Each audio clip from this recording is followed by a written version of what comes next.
Hello, this is Paloma. I come back with the story I hear from the sky. Thank you for this space of sharing. So I guess we're still pretty much illuminated by the brightness of this full moon in Capricorn, where we are going through this very important culmination, since this is the first of two full moons in Capricorn, the school of structures, a graduation, perhaps a harvest as well, of some well-lived commitments. And this week in particular, I feel there's a softer energy. To begin with, we're coming out of an intense tension to Neptune, which, even though it brings insights from the mystical, from the inspirational realms, it also brings confusion. And I think we're going to come into more clarity within the next few days. We are in Cancer season now, so we are invited to feel, to connect through empathy, to search for this inner sanctuary, to find the spring inside to which we come back and from which we nurture ourselves so we can continue our journeys. And I think we are precisely rebalancing these spaces, these coming and going of the waves in our lives from the outside world, this way in which we present ourselves out there, and then this inner, very intimate, private realm of our lives, because this is the Cancer-Capricorn movement. So we've had Mercury, Venus and the Sun traveling together for a while now, and this week Mercury starts putting some distance, so we can finally see Mercury again in the sky, and this is also a signature of clarity. Remember, Mercury has been next to Venus, so I think there is this, he's imbued by heart, no? This agreement he made with Venus that these conversations, our conversations, are going to be weaved with our heartbeat. And this week we have a lot of Mercury activity. So on the 26th, Mercury will weave a trigono, a very harmonic dialogue to Saturn, which to me talks about having conversations, exchanges that are centered in a commitment that actually builds reality, that is answering, responding to the dream, that is looking for a way to become tangible through each one of us. So it's a very good week for agreements, conversations, commitments that can be held through time and that can be opened through this compassionate yet very, just committed way to hold space for these new realities to become actually real. We're going to have the last quarter, moon in Aries on the 28th of June. And it's presented with a lot of like very nice fluid energy. It's like a flow state, honestly. So we have Mars talking in a sextile to Venus, which is a beautiful dialogue. It's like a very wide river of sensuality, creativity, of co-creation. And I feel it alongside Mercury, like we can have conversations towards security within our relationships through authenticity. There's also a dialogue to Urano, which is about revolutionary agreements, the new, the authentic. So it's a great time for having these conversations from the heart towards this new way in which we want to relate. So if there was confusion, there was like a stagnant energy in any relationship, or like a difficulty to find middle points, I think there is an opening through the next few days where we can actually have conversations that find new routes oriented to actually pleasure, with a very deep sense of responsibility and commitment that is born from authenticity and love. And okay, there's also, I want to mention some of the asteroids because they are playing very beautiful roles within this energy, very fluid roles as well.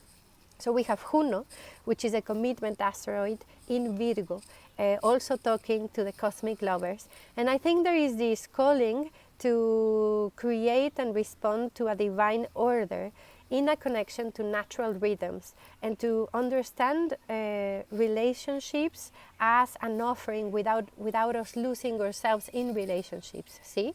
And then there's Pallas in Scorpio, which is saying like the best strategy is actually going deep, losing fear of our intensity, because we have enough capacity to regulate ourselves, so we can enter a dimension of deep, profound intimacy.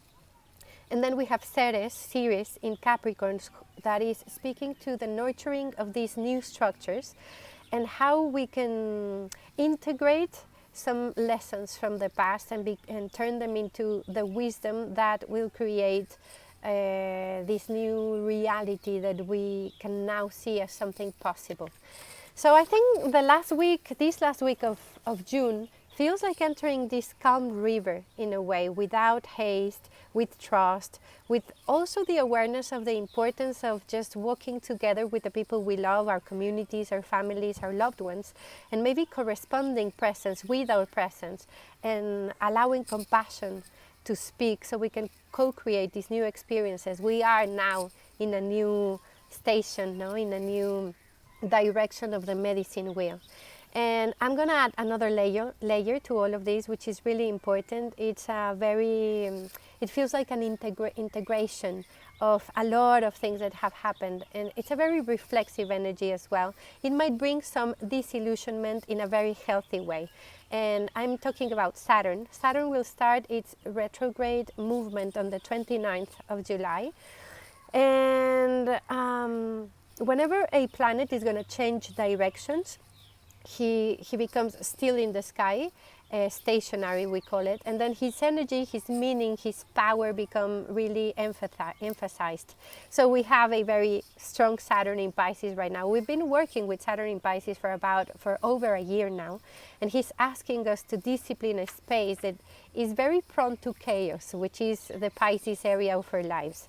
And Saturn is, he speaks about limits, but the limits that he brings are really an initiation. He's inviting us to express a more practical creativity and to dream a dream that can actually be weaved into reality.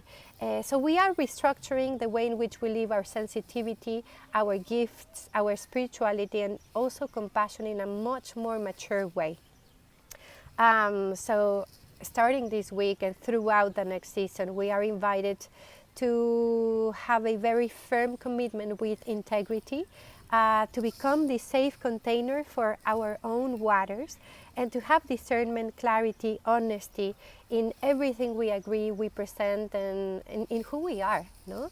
When I speak of this disillusionment, I speak of this because Saturn is beginning this retrograde in Pisces, and also at the beginning of July we're going to have Neptune doing the same. And this is important because next year, 2025, both of them, they're going to have a conjunction at the very end of Pisces, and together they're going to enter this 0 degree of Aries, no? Which is life, birthing life again.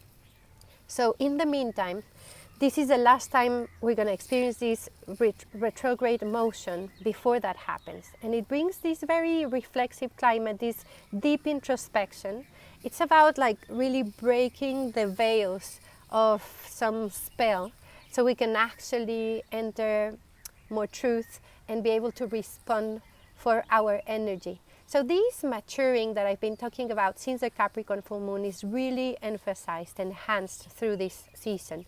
Every experience contains pearls of wisdom, that we can integrate. And I think throughout this time we're going to have the beautiful opportunity to do a retrieval of memory and an integration of all that has been, so we can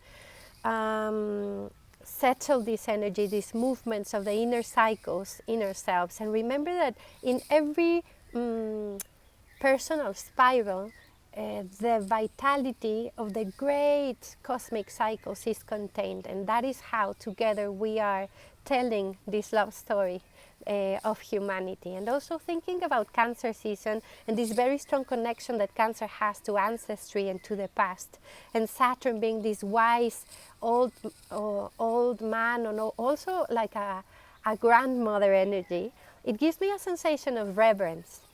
Reverence to life, reverence to everything that has had to happen so we can be who we are today, so we can be and express the most beautiful technology that Mother Earth has created. And so we can approach this moment in reverence to everything that is ancestral to us, the mountains, the trees, our own lineages. And it's also an honoring for me of the spiral movement of time, which is also Saturn. Understanding limits perhaps as an invitation to even even more freedom, no? Attaining more sovereignty, and that we can also just stop and breathe and notice the eternal miracle that is life. I think maintaining a connection to Earth, maintaining a connection to our soul is still vital, so we can stay awake, so we can stay focused. And through this month of the Cancer energy, we have the opportunity to cleanse, to purify our emotional bodies, to heal memories, and to keep liberating the true essence and gifts of who we are. So that is my prayer for the next week, for the next season, and I hope this is of service to you. Blessings.